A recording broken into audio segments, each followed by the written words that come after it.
مثل نوره كمشكاة فيها مصباح. بسم اللہ الرحمن الرحیم. اللہم صل علی محمد النبی الأمی وعلی آلہ وسلم تسلیما.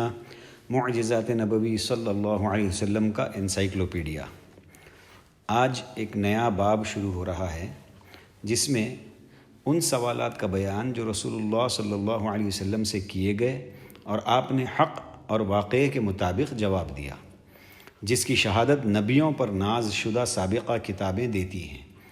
یعنی گزشتہ انبیاء پر جو کتابیں نازل ہوئی وہ کتابوں کے اندر جو باتیں ہیں وہ بھی باتیں آپ صلی اللہ علیہ وسلم نے فرمائی، اور ایسے ایسے سوالات کا آپ صلی اللہ علیہ وسلم نے جواب دیا جو بغیر پرانی کتابیں پڑھے کے علم کے نہیں دیے جا سکتے تھے.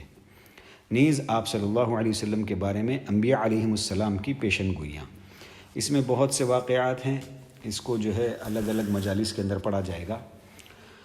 آج جو واقعات پڑھے جا رہے ہیں وہ روح، ذوالقرنین اور اصحاب کہف کے متعلق جو رسول اللہ صلی اللہ علیہ وسلم کی خبر ہے اس واقعے کو یہاں پر پڑھا جا رہا ہے.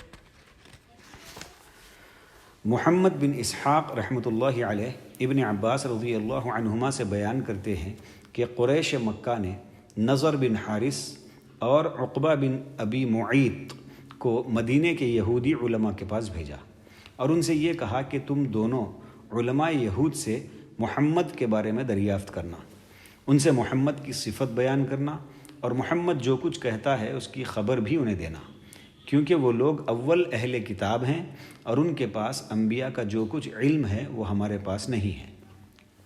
وہ دونوں یعنی نضر بن حارث اور عقبہ بن ابی معیط یہ دونوں مدینہ آئے اور علماء یہود سے رسول اللہ صلی اللہ علیہ وسلم کے متعلق دریافت کیا. نیز آپ صلی اللہ علیہ وسلم کی صفات اور آپ کے چند اقوال بھی انہیں بتائے اور کہا کہ تم اہل تورات ہو، اس لیے ہم تمہارے پاس آئے ہیں تاکہ تم ہمیں ہمارے اس صاحب یعنی محمد صلی اللہ علیہ وسلم کے بارے میں بتلاؤ. علماء یہود نے ان سے کہا کہ تم اپنے صاحب سے 3 باتیں پوچھو، اس میں تمہارے مسئلے کا بہترین حل ہے. وہ اگر تمہیں ان باتوں کی خبر دے دیں تو وہ نبی مرسل ہیں، اور اگر جواب نہ دے پائے تو پھر وہ نبی نہیں بلکہ افترا پرداز ہیں. پھر جو تم اس کے بارے میں مناسب سمجھو کر گزرو. نمبر 1، اس سے پوچھو کہ زمانے ماضی میں یعنی گزرے ہوئے زمانے میں چند نوجوان گزرے ہیں، ان کا کیا معاملہ تھا، کیونکہ ان کا عجیب و غریب قصہ ہے. نمبر 2، ایک آدمی نے زمین کے مشرق و مغرب کا چکر لگایا تھا، تم اس سے پوچھو کہ مدعی نبوت اس کے بارے میں کیا جانتا ہے، یعنی محمد صلی اللہ علیہ وسلم اس کے بارے میں کیا جانتے ہیں. نمبر 3، اور اس سے روح کے بارے میں سوال کرو کہ روح کی کیا حقیقت ہے. اگر ان کا جواب اس نے بتا دیا تو وہ نبی ہیں، تم ان کی پیروی کر لینا، اور اگر وہ خبر نہ دے سکے تو وہ افترا پرداز ہے، لہٰذا جو چاہے اس کے ساتھ بدسلوکی کرو. نضر بن حارث اور عقبہ بن ابی معیط دونوں قریش مکہ کے پاس آئے اور کہا کہ اے قریش کی جماعت، ہم تمہارے پاس ایسی چیزوں کو لائے ہیں جو تمہارے اور محمد کے درمیان فیصلہ کرنے والی ہے. علماء یہود نے ہمیں خبر دی ہے کہ ہم محمد سے ان چیزوں کے بارے میں دریافت کریں جن کا انہوں نے ہمیں حکم دیا ہے. چنانچہ ان دونوں نے قریش سے ساری باتیں بتائیں. قریش مکہ رسول اللہ صلی اللہ علیہ وسلم کے پاس آئے اور کہنے لگے، اے محمد، ہمارے سوالات کا جواب دو. پھر ان لوگوں نے آپ صلی اللہ علیہ وسلم سے ان چیزوں کے بارے میں پوچھا جنہیں پوچھنے کا حکم علماء یہود نے دیا تھا. رسول اللہ صلی اللہ علیہ وسلم نے ان سے کہا، تمہارے سوالات کا جواب کل دوں گا، اور آپ صلی اللہ علیہ وسلم نے انشاءاللہ نہیں کہا. قریش آپ صلی اللہ علیہ وسلم کے پاس سے چلے گئے. ادھر 15 دنوں تک رسول اللہ صلی اللہ علیہ وسلم پر وحی نازل نہیں ہوئی اور نہ ہی آپ کے پاس جبرائیل علیہ السلام تشریف لائے. ادھر اہل مکہ لوگوں کو بھڑکانے لگے اور کہنے لگے کہ محمد نے ہم سے کل کا وعدہ کیا تھا اور آج 15 راتیں گزار کر ہم نے صبح کر لی، لیکن محمد نے ہمارے سوال کا جواب اب تک نہیں دیا. چنانچہ ایک طرف انقطاع وحی یعنی وحی کا رک جانا، انقطاع وحی سے رسول اکرم صلی اللہ علیہ وسلم پر رنج و غم کے پہاڑ ٹوٹ رہے تھے، تو دوسری طرف قریش مکہ کے پروپیگنڈے سے آپ خاطر خواہ صدمہ اور تکالیف کے بھنور سے گزر رہے تھے۔ پھر حضرت جبرائیل علیہ السلام اللہ عز و جل کی طرف سے سورہ کہف لے کر آپ صلی اللہ علیہ وسلم کے پاس آئے، جس میں ان کے بارے میں غمزدہ ہونے پر خود آپ صلی اللہ علیہ وسلم کی سرنزش کی گئی۔ اللہ تعالیٰ نے فرمایا فَلَعَلَّكَ بَاخِعٌ نَفْسَكَ عَلَىٰ آثَارِهِمْ إِن لَّمْ يُؤْمِنُوا بِهَٰذَا الْحَدِيثِ أَسَفًا إِنَّا جَعَلْنَا مَا عَلَى الْأَرْضِ زِينَةً لَّهَا لِنَبْلُوَهُمْ أَيُّهُمْ أَحْسَنُ عَمَلًا۔ ترجمہ، پس اگر یہ لوگ اس بات پر ایمان نہ لائیں تو کیا آپ ان کے پیچھے اسی رنج میں اپنی جان ہلاک کر ڈالیں گے؟ روئے زمین پر جو کچھ ہم نے اسے زمین کی رونق کا باعث بنایا ہے تاکہ ہم انہیں آزما لیں کہ ان میں سے کون نیک اعمال والا ہے۔ یہ سورہ کہف کی 6ویں اور 7ویں آیت ہے۔ چنانچہ اللہ تعالیٰ نے ان نوجوانوں اور سیاح کی خبر دی کہ پہلا جو سوال تھا ان نوجوانوں اور سیاح کی خبر دی جن کے متعلق قریش نے آپ صلی اللہ علیہ وسلم سے پوچھا تھا۔ یہ جو قریش اور جو نوجوانوں کے بارے میں قریش نے جو سوال کیا تھا اس کے بارے میں آیت نمبر 85 سورہ بنی اسرائیل کی ہے، 85۔ اور اللہ تعالیٰ نے روح کے بارے میں بتایا وَيَسْأَلُونَكَ عَنِ الرُّوحِ قُلِ الرُّوحُ مِنْ أَمْرِ رَبِّي وَمَا أُوتِيتُم مِّنَ الْعِلْمِ إِلَّا قَلِيلًا۔ یہ جو آیت ہے اب جو میں نے پڑھا یہ سورہ بنی اسرائیل کی آیت ہے، آیت نمبر 85۔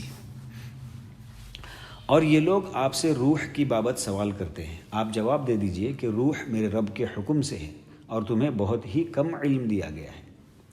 ابن کثیر رحمۃ اللہ علیہ نے ان تمام امور کے متعلق اپنی تفسیر میں بالتفصیل کلام کیا ہے، لہٰذا جو اس کا خواہش مند ہو اسے تفسیر ابن کثیر کی طرف رجوع کرنا چاہیے۔ روح کا تذکرہ کرنے کے بعد اللہ تعالیٰ نے یہ آیت نازل فرمائی ام حسبت ان اصحاب الکہف والرقیم كانوا من آیاتنا عجبا، سورہ کہف کی 9ویں آیت۔ کیا تو اپنے خیال میں غار اور کتے والوں کو ہماری نشانیوں میں سے کوئی بہت عجیب نشانی سمجھ رہا ہے؟ پھر اس کے بعد ان کا قصہ بالتفصیل بیان کیا گیا اور دوران کلام رسول اللہ صلی اللہ علیہ وسلم کو انشاءاللہ کہنے کی تعلیم دی گئی۔ چنانچہ اللہ تعالیٰ نے قرآن میں فرمایا وَلَا تَقُولَنَّ لِشَيْءٍ إِنِّي فَاعِلٌ ذَلِكَ غَدًا إِلَّا أَن يَشَاءَ اللَّهُ وَاذْكُر رَّبَّكَ إِذَا نَسِيتَ۔ پوری مکمل آیت ہے، یہ سورہ کہف کی 23ویں اور 24ویں آیت ہے، جس کا ترجمہ ہے اور ہرگز کسی کام پر یوں نہ کہنا کہ میں اسے کل کروں گا، مگر ساتھ ہی انشاءاللہ کہہ لینا، اور جب بھی بھولے اپنے پروردگار کی یاد کر لینا۔ پھر اللہ تعالیٰ نے قصہ خضر کے تعلق سے موسیٰ علیہ السلام کا اور اس کے بعد ذوالقرنین کا قصہ بھی ذکر کیا۔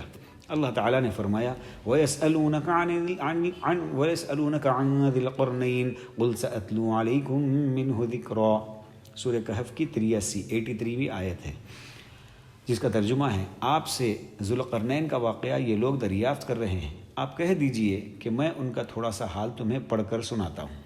پھر اللہ تعالیٰ نے ذوالقرنین کے متعلق تشریح فرمائی اور ان کی خبر دی، اور سورہ بنی اسرائیل میں اللہ تعالیٰ نے روح کے متعلق بیان کرتے ہوئے فرمایا وَيَسْأَلُونَكَ عَنِ الرُّوحِ قُلِ الرُّوحُ مِنْ أَمْرِ رَبِّي، اور یہ لوگ آپ سے روح کی بابت سوال کرتے ہیں، آپ جواب دے دیجئے کہ روح میرے رب کے حکم سے ہے۔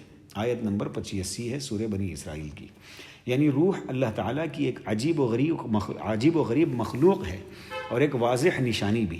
اللہ تعالیٰ نے کونی کہا بس وہ عالم وجود میں آ گئی، اور تمہیں اللہ کی ہر تخلیق کے متعلق معلومات فراہم نہیں ہو سکتی، اور حقیقت تو یہ ہے کہ اللہ کی قدرت و حکمت کی تصویر کشی تمہارے بس سے بالکل باہر ہے، کیونکہ اللہ تعالیٰ نے فرما دیا ہے وَمَا أُوتِيتُم مِّنَ الْعِلْمِ إِلَّا قَلِيلًا، اور تمہیں بہت ہی کم علم دیا گیا ہے۔ صحیحین میں ہے کہ یہود نے رسول اللہ صلی اللہ علیہ وسلم سے روح کے متعلق مدینے میں سوال کیا تو آپ صلی اللہ علیہ وسلم نے انہیں یہ آیت پڑھ کر سنائی۔ امام بخاری و مسلم رحمۃ اللہ علیہ عبداللہ رضی اللہ عنہ سے روایت کرتے ہیں کہ میں ایک مرتبہ رسول اللہ صلی اللہ علیہ وسلم کے ساتھ کسی کھیت میں چل رہا تھا۔ آپ صلی اللہ علیہ وسلم ایک چھڑی پر ٹیک دیے ہوئے تھے، اتنے میں کچھ یہودی سامنے سے گزرے، وہ آپس میں کہنے لگے ان سے یعنی پیغمبر علیہ الصلوۃ والسلام سے پوچھو کہ روح کیا چیز ہے۔ انہوں نے کہا کیوں، ایسی بھی کیا ضرورت ہے؟ بعضوں نے کہا کہ ایسا نہ ہو کہ وہ کوئی ایسی بات کہہ دیں جو تم کو ناگوار گزرے۔ خیر، پھر اس بحث کے بعد کہنے لگے اچھا پوچھو تو، اور انہوں نے پوچھا روح کیا چیز ہے؟ آپ صلی اللہ علیہ وسلم خاموش ہو رہے۔ تھوڑی دیر تک ان کو کچھ جواب نہیں دیا۔ میں سمجھ گیا کہ آپ صلی اللہ علیہ وسلم پر وحی نازل ہو رہی ہے، اس لیے میں اپنی جگہ پر ٹھہر گیا۔ جب وحی اتر چکی تو آپ صلی اللہ علیہ وسلم نے یہ آیت پڑھی، وَيَسْأَلُونَكَ عَنِ الرُّوحِ قُلِ الرُّوحُ مِنْ أَمْرِ رَبِّي وَمَا أُوتِيتُم مِّنَ الْعِلْمِ إِلَّا قَلِيلًا۔ اور یہ لوگ آپ سے روح کی بابت سوال کرتے ہیں، آپ جواب دے دیجئے کہ روح میرے رب کے حکم سے ہے اور تمہیں بہت ہی کم علم دیا گیا ہے۔ سورہ بنی اسرائیل کی 85ویں آیت ہے، 85ویں آیت ہے۔ ہو سکتا ہے کہ یہ آیت اس وقت دوسری مرتبہ نازل ہوئی ہو، یا آپ صلی اللہ علیہ وسلم نے اسے جواباً ذکر کیا ہو اور اس کا نزول پہلے ہو چکا ہو۔ جن کا خیال ہے کہ یہ آیت مدینے میں نازل ہوئی اور اس آیت کو سورہ سبحان یعنی بنی اسرائیل سے مستثنیٰ قرار دیا ہے، تو ان کے قول میں ضعف ہے، واللہ اعلم۔ اور جن چیزوں کے متعلق رسول اللہ صلی اللہ علیہ وسلم سے قریش نے سوال کیا تھا، ان کا جواب بالکل صحیح اور واقعے کے مطابق دیا گیا، اور اہل کتاب کی کتابوں میں اس وقت جو کچھ صحیح اور درست ہے آپ صلی اللہ علیہ وسلم کے جواب کی موافقت کرتی ہے۔ البتہ جو کچھ محرف اور تبدیل شدہ ہے وہ مردود ہے، کیونکہ اللہ تعالیٰ نے محمد صلی اللہ علیہ وسلم کو حق کے ساتھ بھیجا اور ان پر کتاب نازل کیا تاکہ لوگ جن احکام و اخبار میں اختلاف رکھتے ہیں انہیں بیان کر دے کہ کیا صحیح ہے اور کیا غلط۔ اللہ تعالیٰ نے تورات و انجیل کا ذکر کرنے کے بعد فرمایا وَأَنزَلْنَا إِلَيْكَ الْكِتَابَ بِالْحَقِّ مُصَدِّقًا لِمَا بَيْنَ يَدَيْهِ مِنَ الْكِتَابِ وَمُهَيْمِنًا عَلَيْهِ۔ یہ سورہ مائدہ کی 48ویں آیت کا حصہ ہے۔ ترجمہ، اور ہم نے آپ کی طرف حق کے ساتھ یہ کتاب نازل فرمائی ہے جو اپنے سے اگلی کتابوں کی تصدیق کرنے والی ہے اور ان کی محافظ ہے۔ غرض یہ کہ جو 3 سوالات کیے گئے تھے ان میں سے پہلے سوال کا جو جواب آپ صلی اللہ علیہ وسلم نے دیا وہ سورہ کہف کی وہ آیتیں ہیں جس میں اللہ نے اصحاب کہف وہ نوجوانوں کا ذکر کیا جن کے ساتھ ایک کتا بھی تھا، اور دوسرے سوال کا جواب کہ ایک آدمی نے زمین کے مشرق و مغرب کا چکر لگایا، تو اس پر آپ صلی اللہ علیہ وسلم نے حضرت ذوالقرنین کا واقعہ سنایا، وہ آیتیں پڑھ کے سنائی۔ اور جب روح کے بارے میں سوال کیا تو آپ صلی اللہ علیہ وسلم نے وَيَسْأَلُونَكَ عَنِ الرُّوحِ والی آیت پڑھ کے سنائی۔ اللہ تعالی ہم تمام کو نبی پاک صلی اللہ علیہ وسلم سے سچی پکی محبت، عقیدت، اطاعت اور اتباع نصیب فرمائے۔ آپ صلی اللہ علیہ وسلم کی سنتوں پر چلتے ہوئے زندگی گزارنے کی توفیق نصیب فرمائے۔ آپ صلی اللہ علیہ وسلم کا دیدار نصیب فرمائے۔ آپ صلی اللہ علیہ وسلم کے دست مبارک سے حوض کوثر سے جام کوثر نصیب فرمائے۔ آپ صلی اللہ علیہ وسلم کا پڑوس ہم تمام کو آخرت کی ہمیشہ کی زندگی میں نصیب فرمائے۔ وآخر دعوانا الحمد للہ رب العالمین۔